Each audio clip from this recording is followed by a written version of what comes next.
상처 입은 심령이 불쌍하게 여기사 위로하여 주시니 미쁘신 나의 좋은 친구 내가 의지하는 예수 나의 사모하는 친구 나의 기도 들으사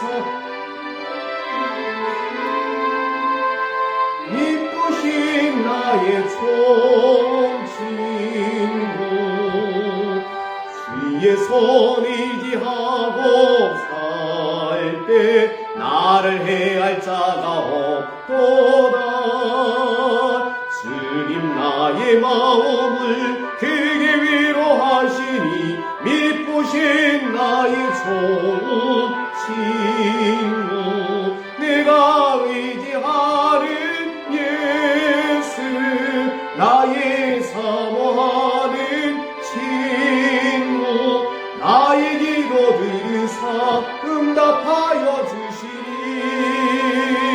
미쁘신 나의 좋은 친구 내가 요단강 건너가며 마음이 두려워서 떨 때도 주가 인도하시니 어찌 두려워하랴 미쁘신 나의 좋은 친구 내가 의지하는 예수 나의 사모하는 친구 나의 기도 들으사 응답하여 주시니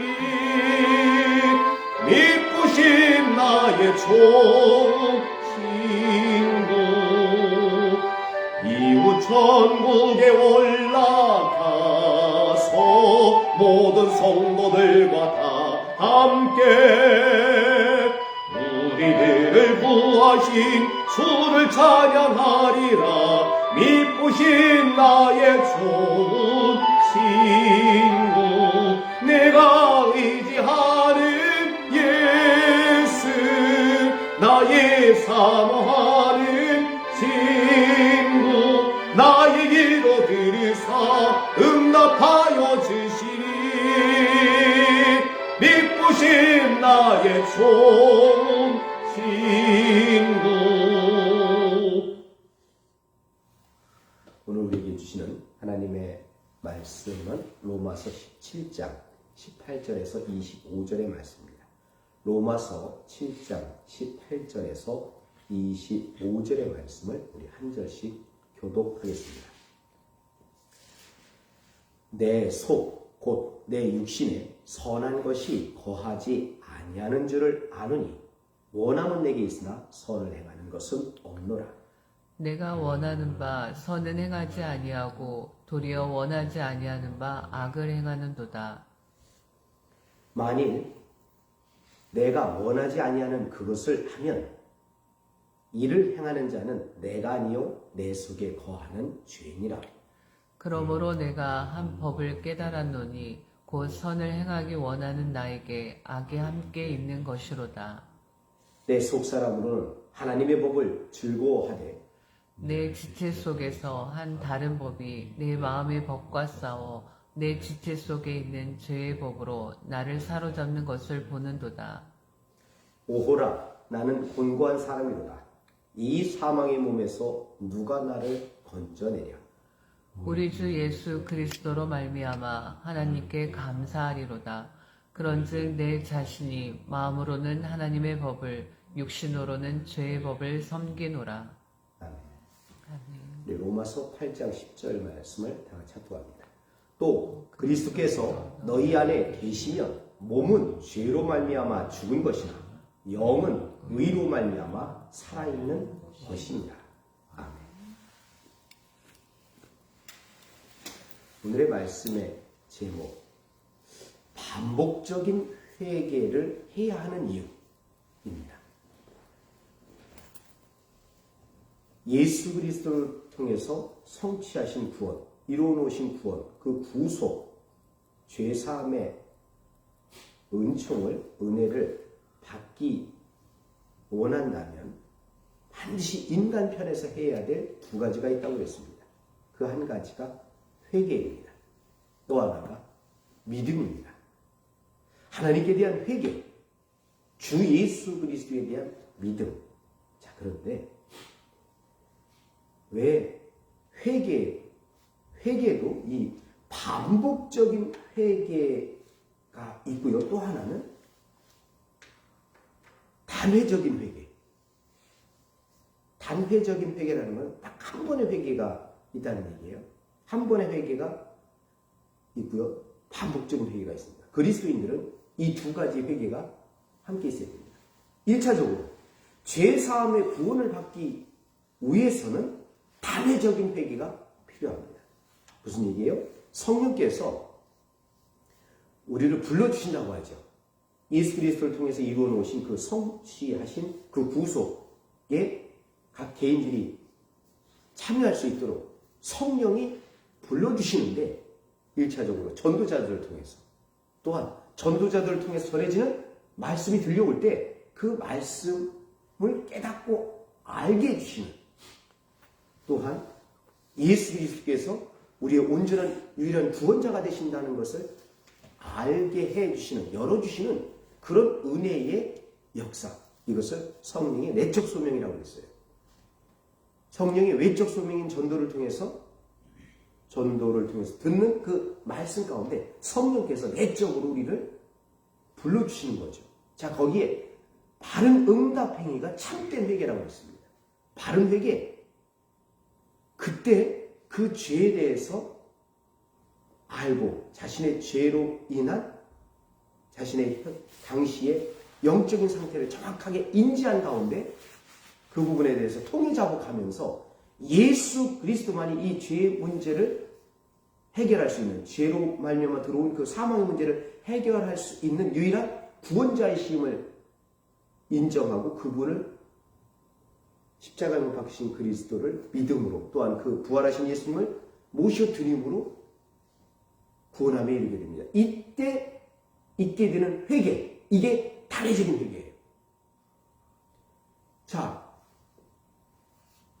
한 사람이 예를 들어드리겠습니다. 오늘 특별히 이 로마서를 쓰고 있는 바울 사도, 다메섹을 향해서 가는 길 위에서 부활하신 예수님을 만나기 전까지는 본인이 죄인인지도 몰랐어요.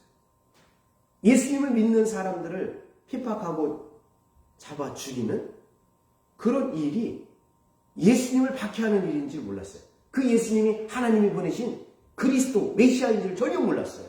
믿지 않는 그런 죄인이었습니다.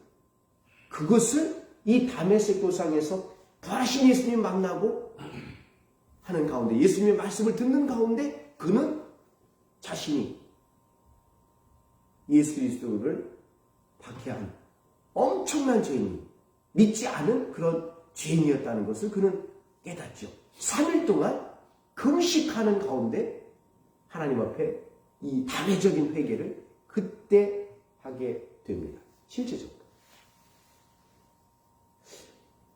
그는 예수 그리스도를 믿지 않는 그 죄에 대해서 믿지 않을 뿐만 아니라 박해하는 그런 죄에 대해서 단회적인 회개를 그때 하나님 앞에 하게 되는 거죠. 자, 그 이후에 회개와 예수님을 믿는 그 믿음 가운데 그는 성령을 받게 됩니다. 아니아의 그 안수기도를 통해서요.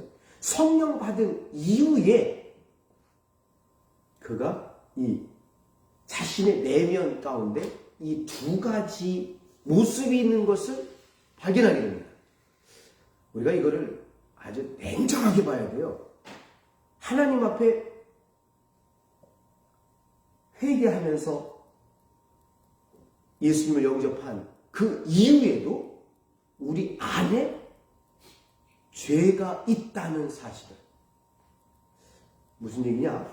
이 반복적인 회개라는 말은 죄를 지었기 때문에 반복적으로 회개해야 된다는 얘기잖아요. 자, 보세요. 예수님을 영접하고 나서 바울 사도도 예수님, 하나님 앞에 지난 삶 속에서 예수님을 박해했던 예수 그리스도의 몸인 교회를 박해했던 사실을 알고 너무나 가슴 아픈 나머지 하나님 앞에 통회하면서 자복하면서 용서를 구하면서 나갔죠.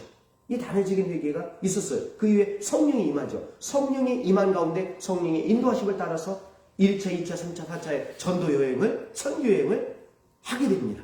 그런 가운데도 바울사도 내면에 두 가지의 모습을 자기 자신이 보게 되는 거예요. 오늘 반복적인 회개가 필요한 이유는 예수님을 영접한 이후에도 죄사함을 받고 회개하고 예수님을 믿은 이후에도 반복적으로 죄를 짓는 게 우리 믿음의 사람들이란 얘기예요. 왜 그러느냐? 오늘 성경은요 이렇게 말씀합니다. 18절에 바울사도가 이렇게 표현해요. 내 속이 뭐예요? 곧 다시 말하면 내 육신에, 이 육신 안에 있는 나라는 존재가 선한 것이 거하지 아니하는 줄을 아노니. 그러면 선한 것이 거하지 않으면 선한 것의 반대가 뭐예요? 그렇죠. 선한 것이 아닌 건 악한 거예요. 악한 것이 거한다는 얘기잖아요. 이 육신 안에. 자신의 속 안에, 자신의 육신에 악한 것이 거하는 것을 발견한다. 왜 그러냐? 원함은 내게 있으나 선을 행하고자 하는 선한 것을 하나님이 율법을 통해서, 하나님의 말씀을 통해서 말씀해 주신 선한 부분이 있잖아요. 하나님만이 선하십니다. 그 하나님에게서 나온 것은 다 선해요. 그 선한 것에 대한 원함, 그것을 온전히 행하고 싶은 것은 마음의 소원은 있어요. 원함은 있으나 선을 행하는 것은 없어요. 무슨 얘기예요? 마음만 있을 뿐이에요. 행하지를 못해요. 능력이 안 된다는 얘기예요. 이 얘기는. 그 능력이 없어요.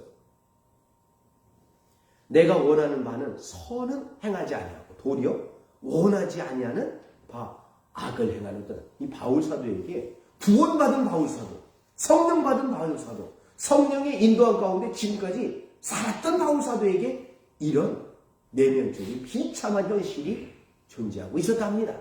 바울사도만 이럴까요? 하나님께 회개하고 예수 그리스도를 믿음으로 성령 받은 우리들에게는 이런 일이 없을까요? 아니요. 동일하다는 거예요. 내 속, 내 육신에 선한 것이 거하지 않습니다. 원함은 있어요. 선을 해가고 싶은 원하는 그 마음은 있는데 그 원하는 대로 하지 않고 도리어 악을 행하고 있는 자신의 모습을 발견하게 될 겁니다. 만일에 내가 원하지 아니하는 그것을 하면 그건 뭐예요? 악을 행하고 있으면 이를 행하는 자는 내가 아니요 내 속에 누구라고요? 죄니라. 여기서 이를 행하는 자는 내가 아니요. 이 나는 누구냐? 나는 누구냐? 내 영은요 이걸 원해요. 선을 행하기를 원해요. 그런데 내 육신은 선을 행하는 게 없어요. 선 자체가 없어요. 그래서 죄를 짓고 있어요. 그런데 나라는 실체 안에 두 가지가 있어요. 죄가 있고 또 하나의 나라는 죄를 짓기 싫어하는 나가 있어요. 그런데 죄도 있고 나도 있어요. 함께 있어요. 이게 우리의 현실. 바울 사도의 현실입니다.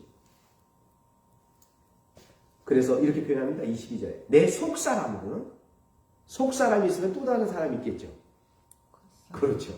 성경을 가봐보세요. 속사람으로는 하나님의 법을 즐거워요. 하나님의 말씀 즐거워요. 하나님 말씀 듣는 거 좋고 하나님 말씀 살아가고 싶은 그 원함도 있어요. 내 속사람은 그래요. 내 영은 그래요. 하지만 내 지체 속에는 내 지체 속 겉사람은요 한 다른 법이 있대요. 내 마음의 법과 마음 속사람은 하나님의 법을 즐거워하는데 이 내 지체 속에 있는 죄의 법으로 나를 사로잡는 것을 보는 거다. 자, 이 얼마나 기가 막히겠습니까? 성령께서 그걸 더 분명하게 보여주세요. 성령의 부르심 속에 내적인 소명도 있다고 그랬죠. 내적인 소명은 말씀을 들을 때 막 깨닫고 알게 해주는 거예요. 내가 어떤 존재인지, 내가 얼마나 큰 죄인인지, 그리고 죄의 영적인 상태를 정확하게 알게 해줍니다. 그리고 예수님만이 구원자가 되신다는 걸 알게 해주죠. 자, 이런 부분들을 성령께서 그걸 알게 해주심으로 불러주시는 거예요. 자, 그런데 그래서 예수님 믿는 사람에 대해서 살아가는데, 성령이 내주하시는 사람이 되어서 살아가는데도 내 육신은 죄의 법을, 내 속사람은 하나님의 법을 좋아하는, 내 속에 죄도 있고 내 속에 선을, 하나님의 법을 사랑하는 내 속사람도 있고, 이게 두 가지가 함께 있는 거예요. 그거를 자신이 봐요.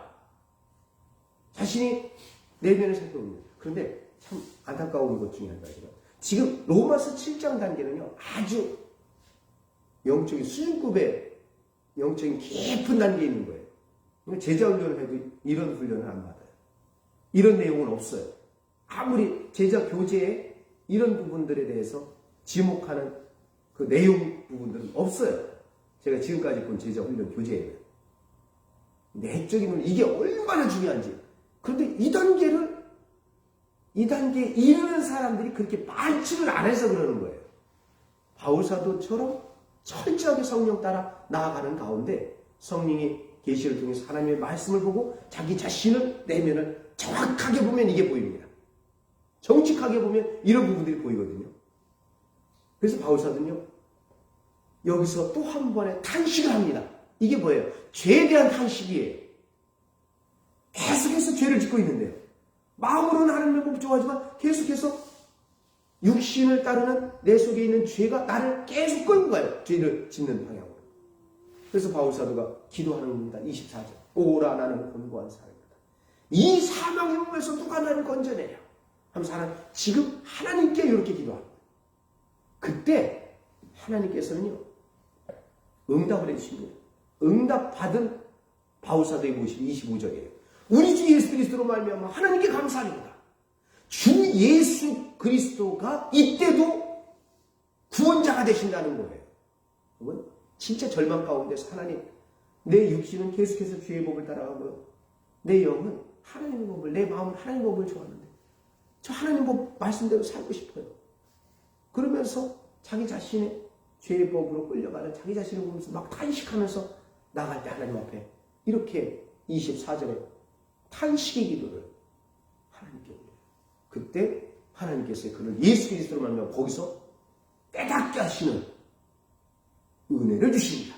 깨닫게 하시는 은혜와 더불어서 그럼 어떻게 살 것인지에 대한 말씀은 로마서 8장이에요. 성령을 따라 살아라. 이게 유일한 답이다. 이렇게 말씀합니다. 25절 다 잡도갑니다. 우리 주 예수 그리스도로 말미암아 하나님께 감사합니다. 그런즉 내 자신이 마음으로는 하나님의 법을, 육신으로는 죄의 법을 섬깁니다. 우리가 이게 우리의 그리스도 안에 있는 성령을 따라가는 사람들의 실존이에요. 실체예요. 이거 잊으면 안 됩니다. 저는 이거를 아주 적나라하게 봐요. 제 자신을. 그래서 항상 마음으로 하나님의 법을, 근데 많은 경우는 이렇지도 못한 사람도 있어요. 하나님 법 섬기지도 않아요. 좋아하지도 않고, 뭐 여기에 이 단계에 들어갈 자격도 안 되는 사람이에요. 자, 바울사도 같은 분은 그래, 마음으로는 하나님의 법, 육신은 죄의 법을 섬기는 게 자기 자신이에요. 그래서 자기 자신은 그리스도, 로마서 8장 1절에 그 말씀을, 그리스도 안에 있는 자는 결코 정죄함이 없나요? 무슨 얘기예요? 이래서 그리스도 안에 있어야 된다는 얘기예요. 계속해서 그리스도 안에, 자기 자신은 그리스도 안에만 생명이 있기 때문에, 여러분 지금 이분은 이 사망의 몸에서 누가 나를 건져내려 그랬죠. 로마 요한복음 1장에 보면 이 말 있으면 그 안에 생명이 있었으니, 예수 그리스도 안에 생명이 있었으니 이 생명은 사람들의 빛이라. 그 빛이 어둠 가운데 비치고 있어요. 자, 진정 빛 대신 예수님을 깨달았어요. 생명 대신 예수님 안에 생명이 있다는 거 알았다면 그분 안에만 있을 때만, 그때만 생명을 누릴 수가 있습니다. 그래서 8장 1절이 그리스도 안에 있는 자는 결코 정죄함을 받지 않나니 생명의 성령의 법이 여기서 생명의 성령, 생명을 누리게 하는 성령의 역사가 그때부터 진행돼요. 죄와 사망의 법에서 해방하였습니다. 얘기를 하는 거예요. 자, 로마서 8장 10절 합동합니다. 또 그리스도께서 너희 안에 계시면, 이거 예수님을 영접한 거죠. 몸은 죄로 말미암아 죽은 것이나 영은 의로 말미암아 살아있는 것이다. 진짜 바울사도는 그리스도를 영접했어요. 이제 이건 다른 사람들한테 이야기할 때, 로마 교회에게 말할 때 그리스도께서 너희 안에 계시고 있다면, 계시는 사람, 그리스도 안에 있는 사람은요, 몸은 죄로 말미암아 죽은 상태에 있어요. 그래서 몸이 육신 아니에요? 육신에 선한 것이 거하지 않는다는 거 아니에요? 이 속에 죄가 있습니다. 죄는 죄의 법을 향해서 계속 끌고 가려고 해요. 영은, 그 사람의 영은 의로 말미암아 예수 그리스도를 믿는 믿음을 통해서 얻게 된 하나님의 의로 말미암아 그는 살아있는 거예요. 영은 살아있어요. 이게 그래서 혹자는 영의 부활이라는 표현을 써요. 영의 부활. 영은 살아있어요. 그런데 몸은 죽어있어요. 근데 이게 두 가지가 함께 있어요, 우리는. 그래서 마음으로는 하나님의 법을 섬기지만 죽어있는 육신은 죄의 법을 섬기는 거예요. 이게 우리 자신이에요. 요거를 놓치면 그때부터 큰일 납니다. 그러니까 그러면 마음으로는 하나님의 법을, 영은 살아있어서 마음으로는 하나님의 법을 섬기지만 육신은 죄의 법을 섬겨요. 그런데 여기에 하나님께서요, 우리의 연약함을 아시는 하나님께서 예수님을 통해서 성령님 보내주신 거예요. 보혜사로. 곁에서 도와주시는 거예요. 그분의 도움을 받아야 돼요. 그래서 성령 따라가야 돼요. 이것이 갈라디아서 5장 16절입니다. 내가 이르는 너희는 성령을 따라 행하라. 바울서는 경험에서 나오는 거예요. 성령 따라 행하라. 그리스도 안에 있으면서 하나님이 보내주신 성령 따라서 행하라. 이게 로마서 8장이에요. 그리스도 안에 있는 사람들이 유일한 길이 성령을 따라라. 그리하면 육체 욕심을 이루지 아니하라. 여러분도 한번 가만히 보세요. 순간순간 나는요, 성령을 따르기보다 육신을 따를 때가 얼마나 많아요. 육신을 따르는 자는 육신의 일을 생각해요. 육신의 생각은 사망이래요. 영의 생각은, 성령의 생각은요, 생명과 평안이에요. 가만히 이게 실제예요. 우리의 실제, 영적인 실제 삶 속에서 내가 뭐를 따라가느냐에 따라서. 그래서 10년 초에 제가 두 가지 말씀을 드렸어요. 진짜 복 있는 사람 되려면 여호와의 율법을 주야로 묵상하십시오. 또 하나는 성령 따라 행하십시오. 근데 그게 말같이 쉬운 게 아니에요. 머리로 한다고 그게 되는 게 아니에요. 매일매일의 삶 속에서 내 자신이 어떻게 움직이는지, 그래서 이 내면이 어떻게 움직이는지를 잘 봐야 됩니다. 바울사도는 그걸 봤어요. 보니까 미치겠는 거예요. 그래서 이 사망의 몸에서 나를 건져달라고. 그래서 하나님께 기도하는 거예요. 그게 한편의 자기 부인의 모습이에요.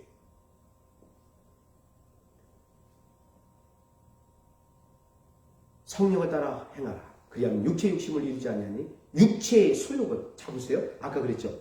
로마서 8장에는 몸은 죄로 말미암아 죽어 있어요. 영은 의로 말미암아 살아 있어요. 이 살아있는 이 영이 중간에 17절에 나오는 너희예요. 너희.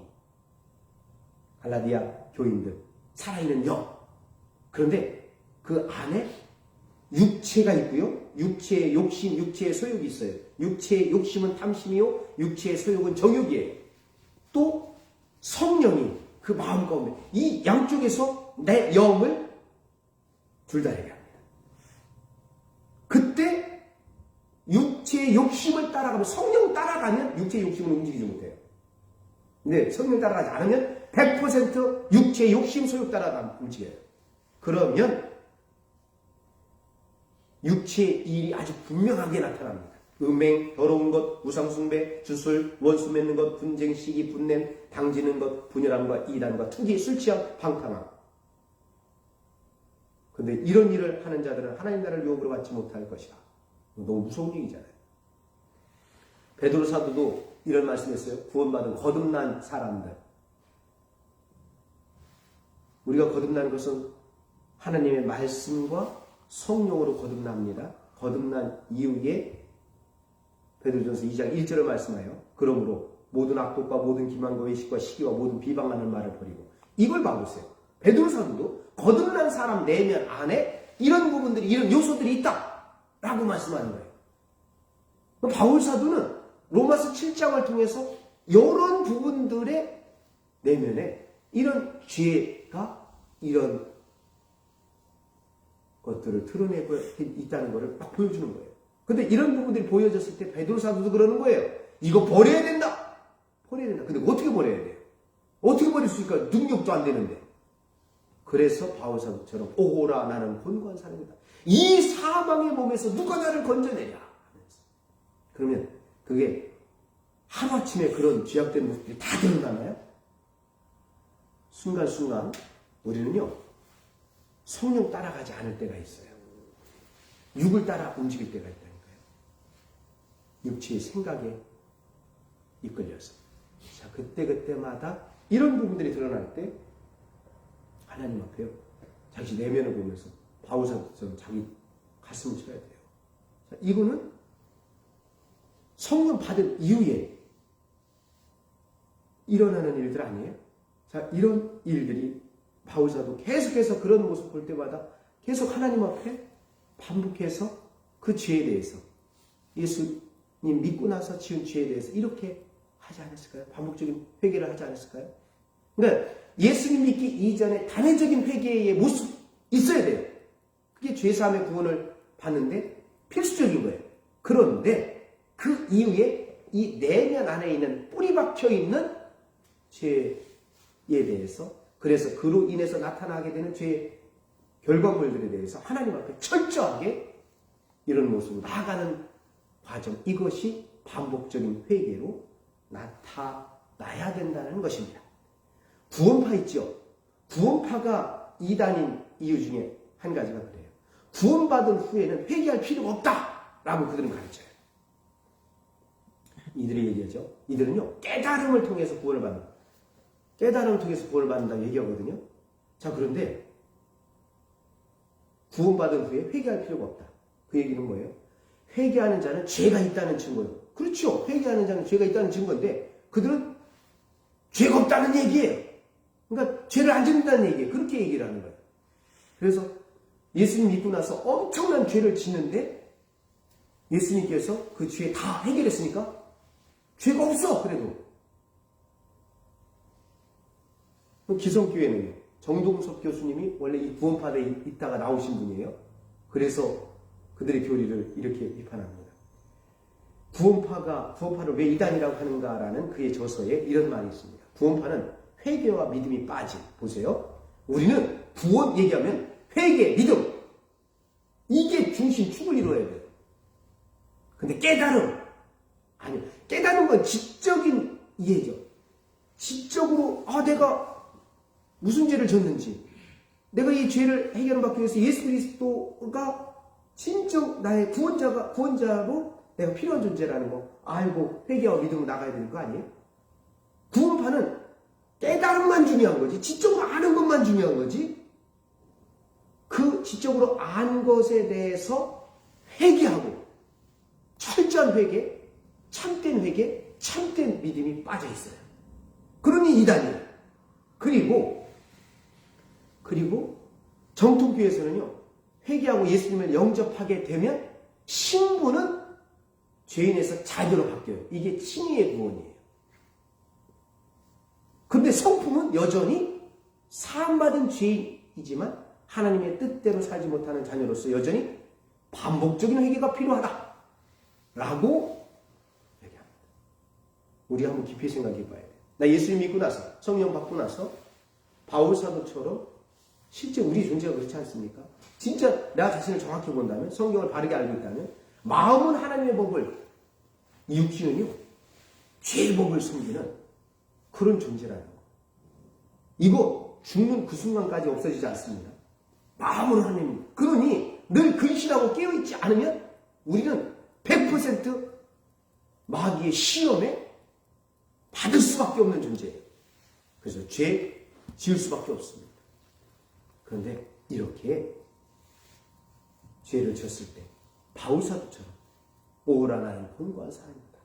이 사망의 몸에서 누가 나를 건져내랴 하며 하나님 앞에 기도로 나갈 때 바울사도가 경험했던 그리스도 안에 있는 사람만이 정죄함을 받지 않기 때문에 그리스도 안에 다시금 주님 앞으로 나아가고 또한 그때 이후에 철저하게 성령 따라 계속해서 자기 자신이 성령 따라가지 않으면 육체의 일을 할 수밖에 없는 그런 열매를 맺을 수밖에 없는 존재라는 것을 인정하고 철저하게 성령 따라 나아가려고 하는 그런 모습으로 끝까지 나아갈 때 죄악은 멀어지는. 그래서 반복적인 회개가 좀 줄어들겠죠. 그래서 이후에는 온전히 그리스도 안에 거하는 사람이 되어서 죄를 짓지 않는 그런 단계까지 이르게 될 때 그게 온전한 성화의 구원에 이르는 사람으로 이해할 수가 있습니다. 우리 모두가 그러한 단계에 이르를 수 있도록 철저히 내 자신을 부인하면서 성령을 따라 나아가는 우리 모두가 되기를 소망합니다. 기도하겠습니다. 하늘에 계신 우리 아버지, 아버지의 이름을 거룩하게 하시며 아버지의 나라가 오게 하시며 아버지의 뜻이 하늘에서와 같이 땅에서도 이루어지게 하소서. 오늘 우리에게 일용할 양식을 주시고 우리가 우리에게 잘못한 사람을 용서하여 준 것 같이 우리 죄를 용서하여 주시고 우리를 시험에 빠지지 않게 하시고 악에서 구하소서. 나라와 권능과 영광이 영원히 아버지의 것입니다.